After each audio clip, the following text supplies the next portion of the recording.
आज हम और लकी आए हैं रांची का फेमस दुर्गा पूजा पंडाल देखने के लिए जो कि रांची रेलवे स्टेशन में बना है। आइए मिल के देखते हैं।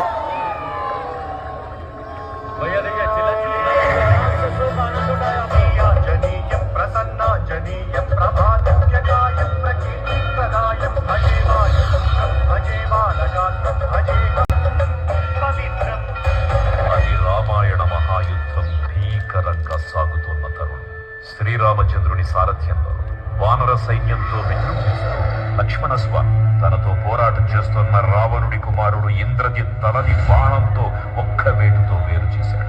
ఇంద్రజిత్ మరణ వార్త విన్న రావణుడు ఆవేశంతో